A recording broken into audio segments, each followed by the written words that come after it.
Hello everyone, welcome to IFS. मैं लोकेश आलो ने आज वापस से आपको सीएसआर नेट के एक ऐसे एस्पिरेंट से मिलवाना चाहता हूँ जिन्होंने अपनी जर्नी के साथ साथ सीएसआर नेट की एग्ज़ाम को भी क्वालिफाई किया है। वेलकम यजूर। यजूर, आपके बारे में कुछ जानना चाहते हैं हमारे दर्शक कि कैसा रहा आपका रिजल्ट और आपने आईएफएस के कौन से प्लेटफॉर्म के साथ में कनेक्शन किया था। मैंने अपना ऑनलाइन जर्नी शुरू करी थी आईएफएस के साथ। और मेरा जो रिज़ल्ट रहा है वो सीएसआई नेट में रैंक 50th रहा है। एंड मैंने अपनी कोचिंग आई गेस अपने मास्टर्स के दौरान ही शुरू कर दी थी, और जिसकी वजह से मुझे मास्टर्स में भी काफ़ी हेल्प मिली, एंड बाकी तो नेट में भी ऑफ कोर्स ये हेल्प काफ़ी मिली है इसके लिए। कैसा रहा आपका जो सीएसआर के साथ में जर्नी प्रिपरेशन था? क्या आपने बहुत ज़्यादा स्ट्रगल फेस किया हो? जर्नी प्रिपरेशन इतना मतलब डिफ़िकल्ट तो नहीं रहा वैसे। जैसे कि मैं पहले से ही तैयारी कर रहा था, तो मतलब मुझे इतना तो डिफ़िकल्ट नहीं लगा। बाकी तो ठीक ही था ऐसे। वैसे कौन सा अटेम्प्ट था आपका? ये मेरा आई गेस मैंने अपने मास्टर्स के 3rd सेमेस्टर में एक दिया था, तो ये मेरा 3rd अटेम्प्ट था। ओके। सेम। सो फिर ऐसी कौन सी यूनिट लगी आपको कि जो बहुत ज़्यादा हार्ड थी और आपके साथ में आप उसके साथ डील नहीं कर पाए? यूनिट हार्ड तो वैसे तो सारी इक्वल ही लगती है मुझे, पर यूनिट हार्ड मुझे जैसे मैं ह्यूमन जीनोमिक बैकग्राउंड से हूँ, तो मुझे मोल बायो, बायोकेमिस्ट्री, सेल बायो तो इतनी हार्ड नहीं लगी, एंड ऑफ कोर्स जेनेटिक्स भी इतनी मेरे को टफ नहीं लगी। मुझे जो बॉटनी वाले जो थोड़े सब्जेक्ट्स थे वो मुझे काफ़ी डिफ़िकल्ट हुए पढ़ने में, जैसे कि इकोलॉजी। मतलब पढ़ने में आसान थी, लेकिन उसके क्वेश्चंस काफ़ी मेरे को लगता है ट्रिकी आते हैं, तो वो मैं अटेम्प्ट नहीं कर पाया। एंड प्लांट फिजियोलॉजी भी मुझे मतलब काफ़ी एक हार्ड लगती है। कैसे लगा आपको? आपने क्या सोचा वैसे जब आप मास्टर्स में थे कि मुझे सीएसआर नेट की एग्ज़ाम को देना है एंड देन आगे कुछ करना है, तो ऐसा क्या थॉट था आपके माइंड में? मैं वो जानना चाहता हूँ। अ, पहले तो मैंने जैसे कि कोचिंग ली थी, तो मुझे नहीं पता था सीएसआई नेट का एग्ज़ाम होता है। मेरे को अपने मास्टर्स के दौरान ही आकर पता लगा कि सीएसआई नेट भी कुछ होता है।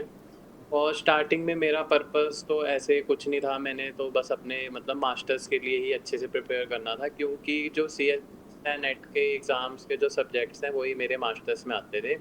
एंड कॉलेज में इतना अच्छा बुक्स को कवर नहीं कराते जितना अच्छा मतलब आईएफएस प्लेटफॉर्म पे एक बिल्कुल इजी वे के अंदर उसको समझा देते हैं। तो वैसे जैसे जब मैं तैयारी करता गया तो मतलब मुझे इंटरेस्ट आया, तो फिर आगे मैंने फिर एग्ज़ाम भी दिया। आईएफएस के बारे में कैसे पता चला आपको? आईएफएस के बारे में काफ़ी टाइम पहले मैं अपना आईआईटी जैम के लिए तैयारी करना चाहता था। तो मैंने जब आईआईटी जैम की तैयारी कर रहा था, तब मुझे ये मतलब जो हम वीडियोस देखते हैं प्रीवियस ईयर क्वेश्चन सॉल्व करने के लिए, या हम कुछ भी कोई यूनिट हमारा कोई छोटा-मोटा रह जाता है टॉपिक उसको पढ़ने के लिए, तो जब भी मैं मतलब मैं यूट्यूब पे सर्च करता था तो मुझे आईएफएस का दिखता था प्लेटफ़ॉर्म। फिर मैंने जब वहाँ से लेक्चर्स लगाने शुरू करे उस टाइम, तो मुझे पता लगा कि आईएफएस काफ़ी एक सिम्प्लिफाइड वे के अंदर ये प्रेज़ेंट करते हैं चीज़ें, तो मुझे वहाँ से पता लगा आईएफएस के सो बारे में। आपका हाँ क्या जी। रहता था जैसे दिन भर का शेड्यूल, और आपके नोट्स वगैरह कैसे प्रिपेयर करते थे, या आप पीडीएफ से पढ़ना प्रेफर करते थे? अ, मेरा शेड्यूल कुछ ऐसा रहता था कि जैसे ड्यूरिंग द मास्टर्स तो टाइम नहीं मिलता। एक सेकंड बस मैं ज़रा फ़ोन बंद करके आया, ठीक है?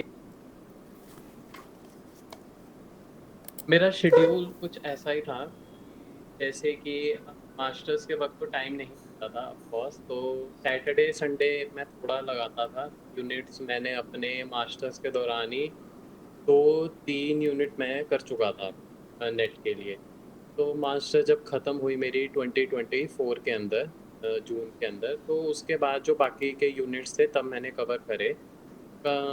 मेरा रूटीन था कि मतलब सुबह आराम से 10-11 बजे पढ़ने बैठना, और लाइब्रेरी जाता था मैं पढ़ने।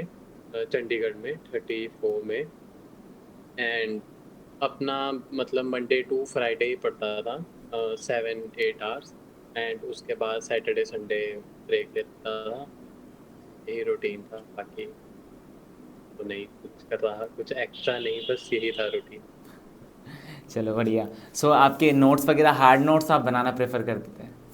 हाँ जी, नोट्स में अपने हार्ड नोट्स ही बनाना प्रेफर करता था और बार बार उनको रिवाइज करना। PYQs मैंने जो बुक्स ले रखी थी IFS से PYQs की, वो भी काफ़ी हेल्पफुल रही मेरे पास। सो क्या बाकी जो सोचा है फिर, अब आगे का क्या सोचा है आपने कि क्या करना है आपको? आगे का, जब मैंने मतलब नेट का एग्ज़ाम दिया था तो जो मैंने यूनिट्स प्रिपेयर करे थे इसके अंदर, तो आगे ये मेरे को एक्चुअली जॉब में भी काफ़ी हेल्पफुल हुआ। मैंने अपनी जॉब अप्लाई करी थी एज अ फार्माकोविजिलेंस साइंटिस्ट के लिए चंडीगढ़ के अंदर। तो वहाँ पे भी जो एंट्रेंस एग्ज़ाम हुआ जॉब के लिए, तो लाइफ साइंस में जो भी मतलब नेट के क्वेश्चन जो IFS ने पढ़ा रखा था, वो सारे मेरे को वहाँ पे बहुत ज़्यादा बेनिफिट हुए, जिसकी वजह से मैं अपना इंटरव्यू क्रैक कर पाया उधर। एंड अभी मैं अच्छी जॉब कर रहा हूँ, तो आई एम हैप्पी देयर। चलो बहुत बढ़िया। बाकी सो हाँ मोस्ट जी। ऑफ आपने अपनी एग्ज़ाम में तो सफलता हासिल की ही की है, और भी बहुत सारी चीज़ें आपने अचीव कर ली है। हाँ जी। सो आपके इस जर्नी में आपने कौन कौन से एग्ज़ाम्स को दिया है, और कौन कौन से एग्ज़ाम्स को आपने क्रैक किया है? मैंने अपनी जर्नी में पहले अपने मास्टर्स के लिए PU का एग्ज़ाम दिया था, और उसके अंदर मेरी PU सेट के अंदर मैंने 3-4 एग्ज़ाम दिए थे जो अपनी यूनिवर्सिटी के होते हैं। चंडीगढ़ यूनिवर्सिटी में चंडीगढ़ में पंजाब यूनिवर्सिटी के जो अपने एग्ज़ाम्स होते हैं, तो उसके अंदर मेरी रैंक 1 आई थी 2 एग्ज़ाम्स के अंदर। बाकी उसके अलावा मैंने पहले IIT जैम का एग्ज़ाम दिया था, उसके अंदर I guess 500 and something rank थी, मेरे को अच्छे से याद नहीं है। उसके अलावा गेट बी का एग्ज़ाम क्लियर करा था, और अब से नेट के अलावा अब मैं मतलब कोई एग्ज़ाम नहीं सोच रहा हूँ आगे देने का। अब मैं थक गया हूँ एग्ज़ाम दे देकर। तो सो अभी इसी रिसर्च में आगे बढ़ना है फिर। हाँ जी। और अब तो फिर आगे JRF के लिए भी कोशिश। JRF के लिए अभी मैं मतलब अगर रहा तो फिर से अप्लाई करूँगा, बट अभी तो कोई ऐसा प्लान नहीं है, करंट प्लान नहीं है अभी JRF। चलो, सो बहुत बढ़िया। तो यजूर जी, आपकी बातों से होप्स हो कि ये सारे एस्पिरेंट्स को थोड़ी तो यहाँ पर मोटिवेशन फील हुआ होगा, एंड देन इनकी भी सफलता ज़रूर इनको मिल जाएंगी, बिकॉज क्योंकि यजूर ने मोस्ट ऑफ अपनी BSc के बाद से बहुत सारी एग्ज़ाम्स को क्वालिफाई किया है, एंड देन अब उनके पास में CSR जैसी सफलता भी है, और साथ ही साथ एक बहुत ही अच्छी जॉब जो कि इनको IFAs के प्लेटफॉर्म से मोस्ट ऑफ नॉलेज लेने के बाद में इन्होंने हासिल करी है। सो थैंक यू यजूर, आपने बहुत सारी ऐसी बातें हमारे व्यूवर्स को बताई, and then thanks to everyone कि आपने यजूर की सारी बातों को अच्छे से सुना। So thank you Yajur. Thank you sir.